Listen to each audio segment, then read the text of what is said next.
Assalamualaikum warahmatullahi wabarakatuh. Perkenalkan, kami dari J3 akan melakukan wawancara dengan peternak ayam petelur yang berada di sekitaran Kabupaten Malang.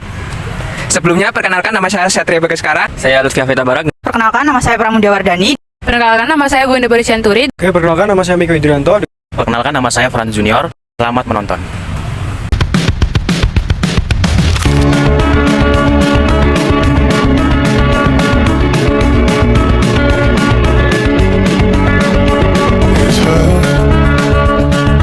Nothing else makes me feel high. She's like such a light. It's good. Baik, pada kesempatan kali ini, kelompok kami akan melakukan dengan seorang peternak ayam yang telah berpengalaman di bidangnya. Wawancara ini sendiri bertujuan untuk kita dapat mengetahui dan lebih memahami tentang praktik peternakan ayam, khususnya layer, serta tantangan dan peluang yang dialami oleh peternak. Baik, langsung saja kita mulai pada wawancaranya. Baik Mas, bisa perkenalkan diri terlebih dahulu? Perkenalkan, nama saya Bagus. Sejak kapan Mas mendirikan usaha peternak ayam layer Ludi Layer Farm ini? Atau Bapak yang pemilik peternakan ini? Sejak 2017. Sampai sekarang ya? Ya. Kemudian bisa Mas ceritakan sedikit tentang latar belakang Bapak peternakan awalnya ini mendirikan peternakan ini. Bagaimana latar belakangnya?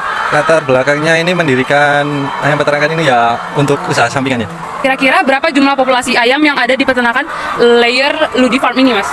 Kalau di sini 3.600, kalau total semuanya 9.700-an.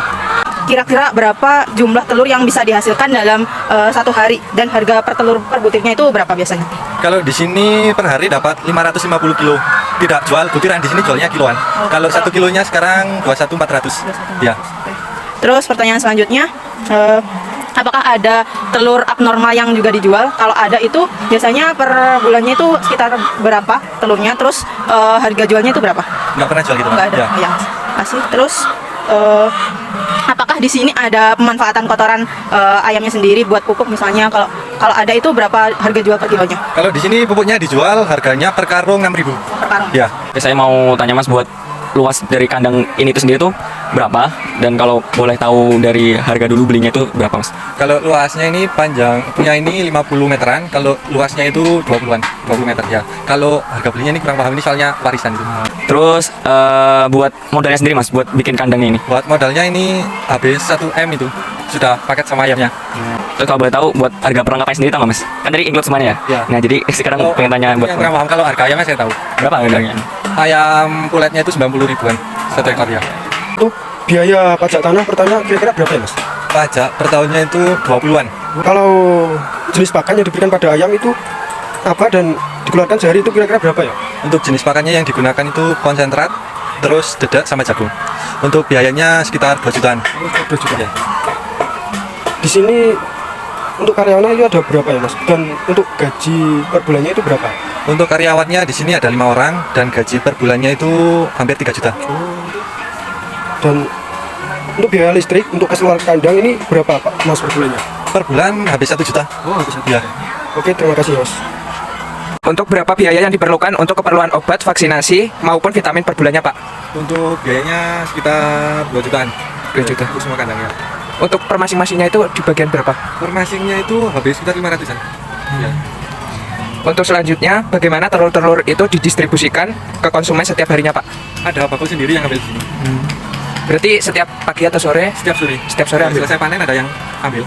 Bakul sendiri. Bagaimana upaya yang dilakukan Bapak apabila kondisi harga pakan naik sehingga juga mempengaruhi harga jual telur? Ya tergantung anunya ini, kuat-kuatan dari peternaknya.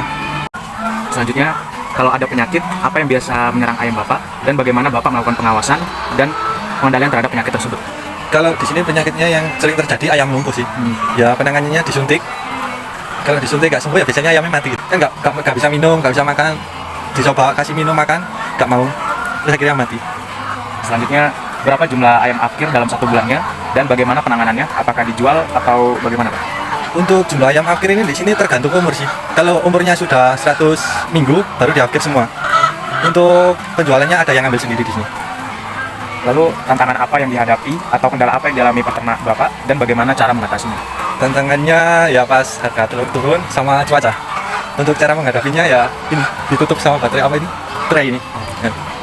Dan terakhir, mungkin ada tips atau trik peternak ayam layer dari Bapak untuk peternak yang baru mulai atau pemula? Ya tipsnya intinya harus semangat, terus apa ya, terus apa, terus belajar terus mulai dari nol. Ya. Terima kasih Pak.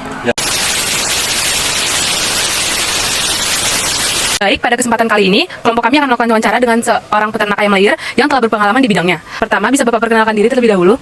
Perkenalkan, nama saya Udin. Saya sebagai pengurus di peternakan Haji Ahmad Farm. Baik, sejak kapan Bapak mendirikan usaha peternakan ayam layar ini? Untuk berdirinya peternakan ini kurang lebih di tahun 2013, Pak. 2013. Awal-awal ada cuman 3 kandang saja sih sebenarnya. Baik Pak, bisa diceritakan sedikit tentang latar belakang Bapak awalnya mendirikan peternakan ini? Sebenarnya bukan ayam petelur, kita lebih di bidang penjualan di ayam pedaging. Kita coba di ayam petelur dan alhamdulillah rezekinya juga lebih banyak, jadi dilanjutkan di ayam petelur. Kira-kira berapa jumlah populasi dari peternakan ayam Barokah Jaya ya, Pak? Populasi total kita ada di 38.000. Kira-kira berapa yang bisa dipanen dalam sehari telurnya biasanya, Pak? Untuk panen telur perharinya itu bisa mencapai 2 ton ya Pak ya.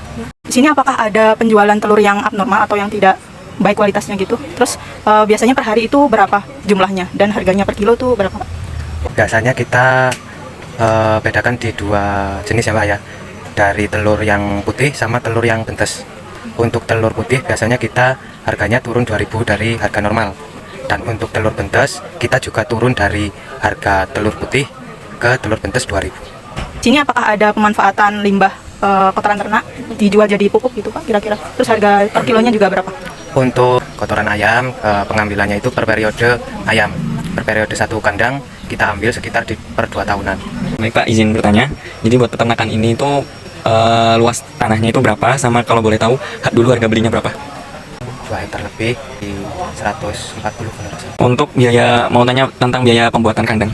Untuk pembuatan kandang dari bahan sampai ongkos tukang dan pegawainya itu bisa mencapai 1 M ya Mas ya. Ingin bertanya total biaya untuk perlengkapannya.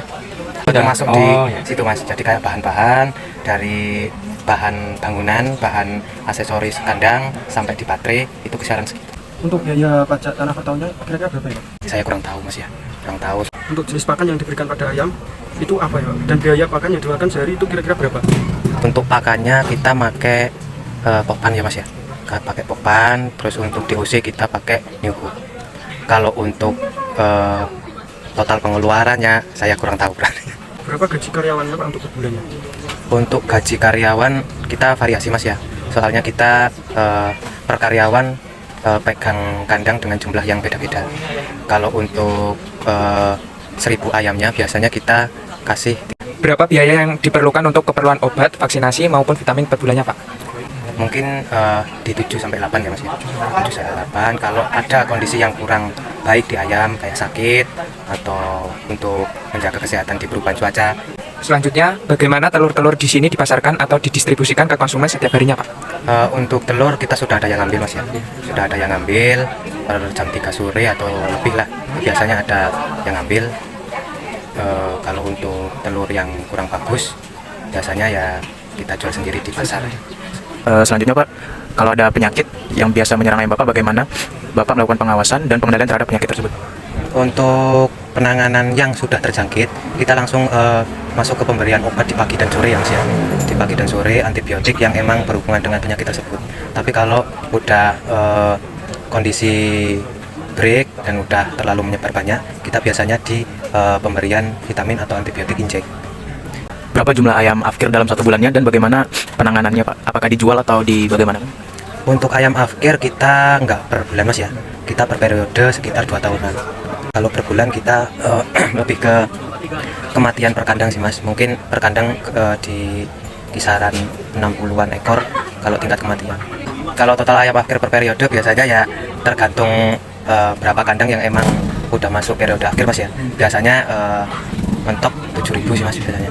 Baik, untuk isu tri dari peternakan Barokah Jaya yaitu permasalahannya adalah penurunan produksi telur yang disebabkan oleh 3 faktor yaitu biosecurity, kesehatan ayam, sama lingkungan. Nah, yang biosecurity ini dipengaruhi oleh SDM yang kurang pelatihan, tidak ada pembatasan orang luar, kemudian pekerja yang tidak memakai APD. Kemudian kesehatan ayam ini dipengaruhi oleh kebersihan kandang yang kurang sehingga ayam tidak nyaman, kemudian kandang open house yang menyebabkan penyakit lebih mudah menular, kemudian ekskreta yang menumpuk sehingga menjadi sumber gas amonia. Kemudian dari faktor lingkungan itu dipengaruhi oleh perubahan cuaca yang ekstrim sehingga suhu lingkungan ini berubah-ubah, kemudian intensitas cahaya yang sering berkurang. Kemudian faktor lain yaitu akses antar kandang di mana bidang tanahnya itu berundak sehingga risiko telur kitanya semakin tinggi. Solusi yang dapat diterapkan adalah dengan melakukan pembersihan ekskreta secara rutin, menjual ekskreta sebagai pupuk dan mempertimbangkan perubahan sistem kandang menjadi lebih tertutup mengendalikan lingkungan. Selanjutnya, faktor lingkungan seperti perubahan cuaca yang ekstrem menyebabkan suhu lingkungan itu berubah-ubah dan penurunan intensitas cahaya siang hari yang mengganggu kenyamanan ayam dan menurunkan aktivitasnya. Untuk solusi yang disarankan adalah dengan menambahkan pemanas atau kipas untuk menstabilkan suhu kandang, menambah lampu pencahayaan buatan agar kebutuhan cahaya ayam tercukupi, lalu memperbaiki akses jalan antar kandang agar distribusi telur lebih aman, serta menggunakan alat angkut khusus telur agar tidak pecah. Baik, kemudian isu Tri pada Unggas Jaya Mulia. Penurunan distribusi telur disebabkan oleh dua faktor, yaitu musim hujan berkepanjangan dan biosecurity. Pada musim hujan berkepanjangan menyebabkan kandang open house menjadi sekaman dingin dan gejala penyakit pada ayam. Kemudian biosecurity yaitu ABK tidak memakai EPD dan kebersihan kandang yang kurang menyebabkan risiko penyebaran penyakit zoonosis dan gejala penyakit. Solusi yang pertama dapat dilakukan dengan menggunakan tirai atau penutup tambahan di kandang open house saat musim hujan, menambahkan pemanas atau lampu penghangat untuk menjaga suhu kandang tetap stabil, serta memberikan suplemen anti-stres atau multivitamin untuk menjaga daya tahan tubuh ayam. Untuk solusi faktor kedua yaitu dengan menerapkan aturan wajib penggunaan APD alat pelindung diri bagi semua pekerja, membatasi akses keluar masuk kandang oleh pihak yang tidak berkepentingan, menjadwalkan pembersihan kandang secara berkala, serta menerapkan sistem sanitasi dan disinfeksi berkala, terutama pada area lalu lintas manusia dan peralatan. Baik, selanjutnya yaitu analisis lanjutan dari BK Jaya Farm. Yang pertama yaitu HDP-nya, yaitu 84,90% dengan biaya tetap yaitu Rp95.283.185 dan biaya variabel yaitu Rp940.998.000 dan total biaya produksinya yaitu Rp1.036.281.185 dan penerimaannya yaitu Rp1.375.280.000 dengan air bersih rasio yaitu 1,33 yang berarti yaitu lebih dari 1 dan layak untuk diusahakan. Selanjutnya yaitu BP harga yaitu Rp17.271 dengan BP unit yaitu Rp45.056 dan mos telurnya yaitu Rp5.229 dengan mos telur dalam rupiah yaitu 23%. Jadi keuntungan kotornya yaitu Rp330.998.000 dalam per bulan dan keuntungan per tahunnya yaitu Rp4.067.980.578 dengan pajak penghasilan 30% yaitu Rp1.220.395.733 per tahun. Jadi didapatkan keuntungan bersihnya yaitu Rp2.847.597.044. Cukup sekian video wawancara dari kelompok J3. Terima kasih. Wassalamualaikum warahmatullahi wabarakatuh.